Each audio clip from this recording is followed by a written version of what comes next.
हे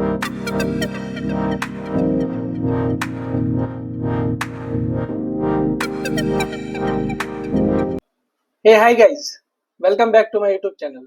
आज हम लोग डिस्कस करने जा रहे हैं कि पार्के फाइल फॉर्मेट के पास ऐसे कौन फीचर्स है जो इसको काफी यूनिक बनाता है बिग डेटा में और डेटा इंजीनियरिंग में। तो रिसेंटली मैंने कुछ इंटरव्यूज दिए हैं, तो उसमें एक क्वेश्चन उन्होंने ये पूछा था कि व्हाई पार्के is most popular in data engineering. So let's unwrap this question and पार्के के फीचर्स को अपन समझते हैं वन बाय वन। ठीक है, तो let's go on to the screen.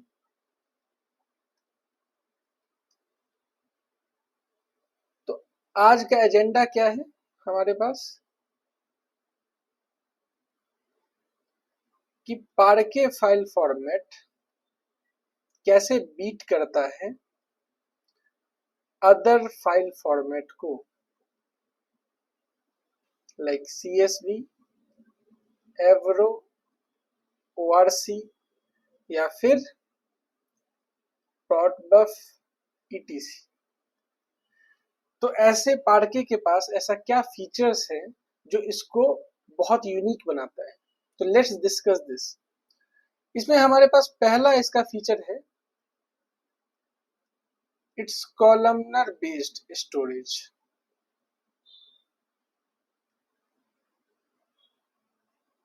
Like आपको पता होना चाहिए कि CSV जो है और एवरो जो है ये रो बेस्ड और ये है कॉलमनर बेस्ड।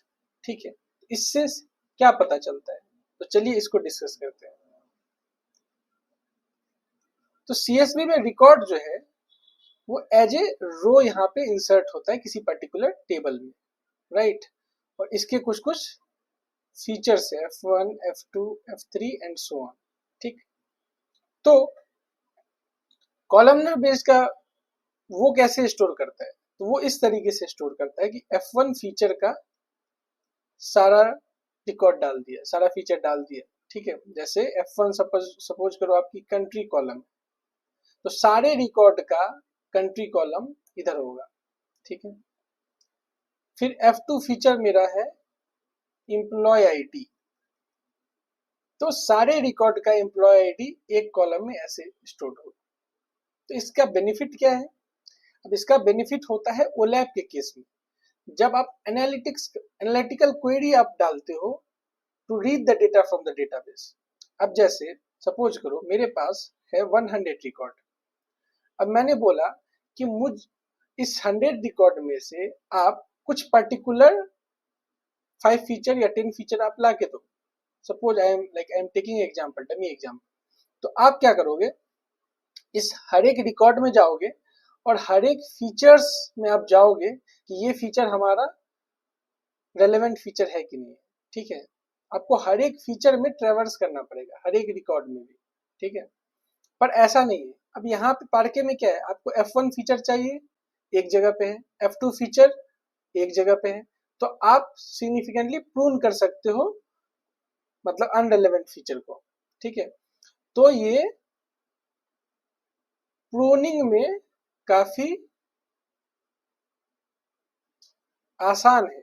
ठीक है, तो आपको अगर कुछ पर्टिकुलर फीचर चाहिए तो आपको सारे फीचर को देखना नहीं है, लाइक रो बेस्ड में आपको सारे फीचर को देखना पड़ेगा कि भाई मैंने एक रिकॉर्ड उठाया, मैंने सारे फीचर को ट्रेवर्स किया और उसमें से जो रेलेवेंट मिला वो मैंने उठाया, क्योंकि यहाँ पे पता नहीं कि रेलेवेंट फीचर यहाँ है, यहाँ पे है, ये यहाँ पे है। ठीक है, तो आपको इंटायर फीचर को ट्रेवर्स करना पड़ेगा। तो इससे क्या होता है, अब जब हम रीड कर रहे हैं रेलेवेंट डेटा, तो चूंकि हमको हर जगह जाना पड़ रहा है, तो इससे डिस्क आयु इंक्रीज हो गया। ठीक है,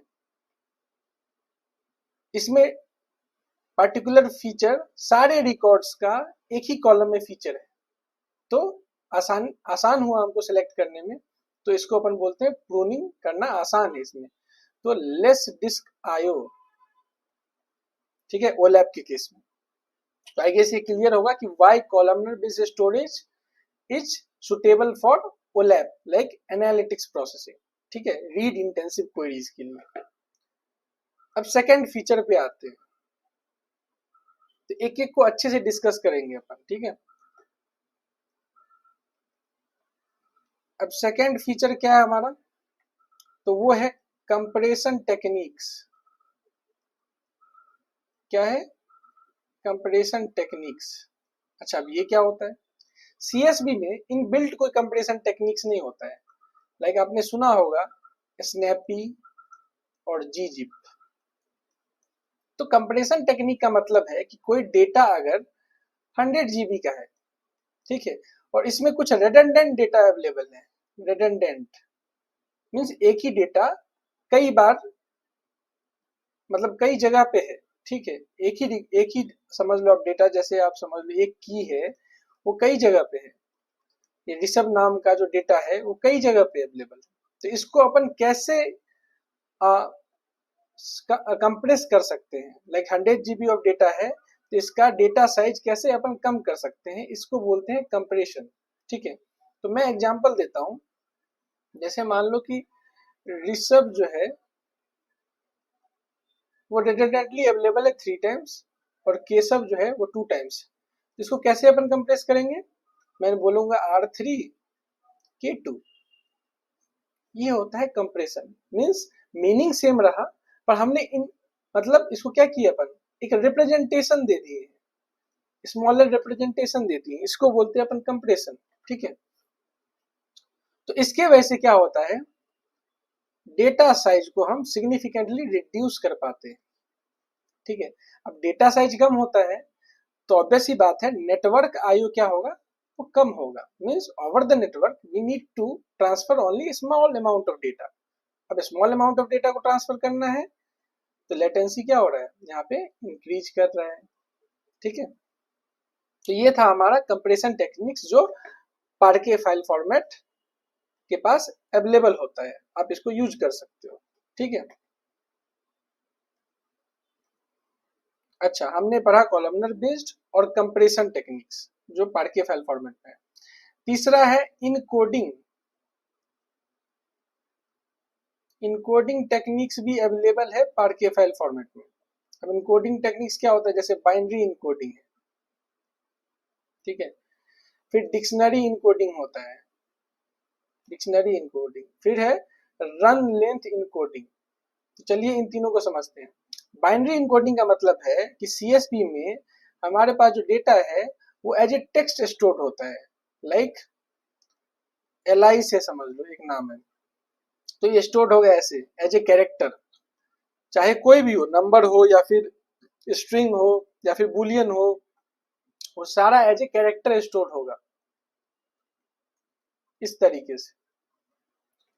और एक कैरेक्टर कितना होता है, 1 बाइट का है, तो इस तरीके से स्टोर होगा 1 2 3 4 5, मतलब 5 बाइट का स्टोरेज होगा। ठीक है, और चाहे कोई भी हो, आपका बुलियन हो, बिग इंट हो, या फिर इंट हो, या स्ट्रिंग हो, सारा एज ए कैरेक्टर यहाँ पे स्टोर होगा इन केस ऑफ सीएसबी। ठीक है, बट पार्के में क्या होता है, ए का बाइनरी इनकोडिंग होगा, A65 होता है, तो आपको इस तरीके से स्टोर हो जाएगा लाइक 0 1 में। ठीक है, एल का भी जो भी आपका ASCII वैल्यू होगा उसके करस्पॉन्डिंग ये बाइनरी वैल्यू में चेंज हो जाएगा। ठीक है, तो इससे क्या होता है, एक तो ये मशीन रीडेबल आसान है, तो मशीन आसानी से इसको, मतलब ये ऑलरेडी कंपाइल्ड हो चुका है, ठीक है, तो इसको आसानी से ट्रांसलेट कर सकता है। तो ये फायदा होता है इनकोडिंग का। ये था हमारा बाइनरी इनकोडिंग। अब जब ये बाइनरी इनकोडिंग हो जाता है इसमें, तो उसके on top of that we use dictionary and run length encoding in case of parquet file format. मतलब बाकी फाइल फॉर्मेट जो है आपके पास एब्रो और ORC, उसमें भी बाइनरी इनकोडिंग होता है, और on top of that we have dictionary and run length encoding जो इसको और आसान करता है। तो डिक्शनरी इनकोडिंग का मतलब क्या होता है? डिक्शनरी इनकोडिंग का मतलब है कि आप जैसे एलाइस है, तो आप सबके करस्पॉन्डिंग एक की असाइन कर दो। ठीक है, तो आप इसको लिख सकते हो 0 1 2 3 4। ये होता है डिक्शनरी इनकोडिंग, मतलब हर एक की के करस्पॉन्डिंग में वैल्यू असाइन कर दो। ठीक है, और रन लेंथ इनकोडिंग का मतलब ये हुआ कि जैसे ये था हमारे पास 3 5 है, तो इसको अपन बोलेंगे 0 कितनी बार आया, 5 बार, 1 कितनी बार आया, 3 बार, तो इसको अपन बोलते हैं, इसको एज ए टपल जो है हम लोग स्टोर कर देंगे इसमें। तो ये हमारा होता है रन लेंथ इनकोडिंग। ठीक है। तो पार्के फाइल फॉर्मेट में we have different encoding techniques, तो वो आसान करता है, मशीन रीडेबल करता है, तो वो प्रोसेसिंग के टाइम पे, क्वेरी के टाइम पे ये फास्टर रिटर्न हमको देगा, फास्टर रिस्पॉन्स देगा, राइट। तो हमने क्या क्या देखा, columnar based, compression techniques, encoding, और क्या है, और हमारे पास है चौथा स्कीमा इवोल्यूशन। तब ये क्या होता है, अब सीएसवी में क्या होता है भाई, डेटा स्टोर्ड होता है as a raw format, but इसमें स्कीमा हम लोग अटैच नहीं करते हैं, मतलब स्कीमा इनबिल्ट नहीं होता है, राइट वर्ड यहाँ पे क्या है, इनबिल्ट स्कीमा जो है वो सीएसवी में अवेलेबल नहीं है, ठीक है। बट पार्के फाइल फॉर्मेट में क्या होता है कि आपको इसके साथ साथ, डेटा के साथ साथ आपको लिखना पड़ेगा कि अच्छा आईडी किस टाइप का है, तो आईडी स्ट्रिंग टाइप का है, इसका लेंथ कितना है 65 है, ठीक है। और फिर नेम है तो वेरकेर है, ठीक है। और इसका क्या है, लेन टाइप, इस तरीके से। तो ये स्कीमा भी अटैच होता है पार्के फाइल फॉर्मेट में। और पार्के फाइल फॉर्मेट में आपके पास पाई एरो जैसा क्या होता है, इनबिल्ट फीचर होता है, जो क्या करता है, डिफरेंट वर्जन, जैसे मान के चलो स्टार्टिंग में डेटा अपलोड हुआ, ये वर्जन V1 अपन किए, सेकेंड टाइम स्कीमा इवॉल्व हुआ, एक न्यू कॉलम ऐड हो गया, इसको अपन वर्जन V2 किए, तो ये स्कीमा को मर्ज कर देगा, कौन, पाई एरो, ऑटोमेटिकली। तो आइडेंटिफाई करेगा कि कहाँ डिफरेंस है और ये मर्ज कर देगा, दोनों को सिमिलर बना देगा। अगर न्यू कॉलम आया है F, suppose F9, so it will add this F9 to version 2 और it will merge both, update कर देगा। पर सीएसवी में ऐसा इनबिल्ट स्कीमा नहीं होता है हमारे पास, तो अपने को मैनुअली करना पड़ेगा कि कहाँ पे डिफरेंस आया है वर्जन 1 और वर्जन 2 में, ठीक है। तो वर्जन 1 में मुझे पता चला अच्छा F1 एक फीचर का लैग है, 2 फीचर का लैग है, तो अपने को ऐड करना पड़ेगा वो फीचर, ठीक है। तो स्कीमा इवोल्यूशन इसमें होता है। और क्या होता है, और इसमें लास्ट ये है हमारे पास, लास्ट ये है कि support of nested data structure. तो जैसे जेसन है, तो नेस्टेड अगर जेसन है ना, तो ये उसको सपोर्ट करता है, ठीक। या फिर इस तरीके है, लिस्ट ऑफ डॉक्यूमेंट्स है, जैसे हम लोग काफी बिग डेटा केस में काफी यूज होता है लिस्ट ऑफ डॉक्यूमेंट्स, तो ये नेस्टेड स्ट्रक्चर को सपोर्ट करता है, स्ट्रक्ट आपने पढ़ा होगा, ठीक है। तो ये सब को सपोर्ट करता है, मैप को सपोर्ट करता है, ठीक है। तो हमने क्या क्या पढ़ा, कॉलमनर बेस्ड, ठीक है। तो इससे क्या होता है, स्टोरेज कम होता है, स्टोरेज कम होता है तो नेटवर्क आईओ कम होता है, लेटेंसी कम होता है। और फिर कंप्रेस्ड, हाँ कॉलमनर बेस्ड है तो सॉरी, कॉलमनर बेस्ड प्रूनिंग का काम आएगा, ठीक है। मीन्स आप इसको करेक्ट कर लेना, ओलैप के केस में प्रूनिंग हम कर सकते हैं, रेलेवेंट फीचर को उठा सकते हैं, ठीक है। कंप्रेशन के केस में स्टोरेज कम होता है और इससे डिस्क आईओ और नेटवर्क आईओ कम होगा। और कॉलमनर बेस्ड फॉर्मेट है तो उससे क्या होता है कि अपने को read intensive, sorry, read latency जो है ना वो कम होगा, काफी आसानी से हम लोग प्रून कर सकते हैं कॉलमनर बेस्ड है तो, ठीक है। कंप्रेशन है तो अपन स्टोरेज कम कर सकते हैं, डिस्क आईओ कम कर सकते हैं, ठीक है। इनकोडिंग है तो आसानी से, मशीन लैंग्वेज है तो आसानी से अपन क्या कर सकते हैं, इसको प्रोसेस कर सकता है, इसको, इस फाइल फॉर्मेट को, क्योंकि ये बाइनरी इनकोडेड होगा ऑलरेडी 01 में, ठीक है। Different data structure, nested data structure को सपोर्ट करता है, तो ये और अच्छी बात है, ठीक है।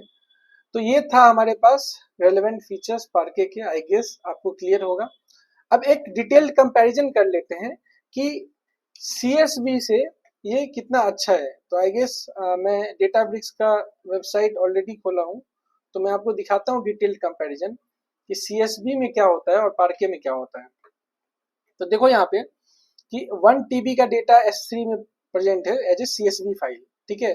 तो क्वेरी को 236 सेकेंड लगता है, पर same 1 TB of data in CSV we can compress it into 130 GB, 130 GB only.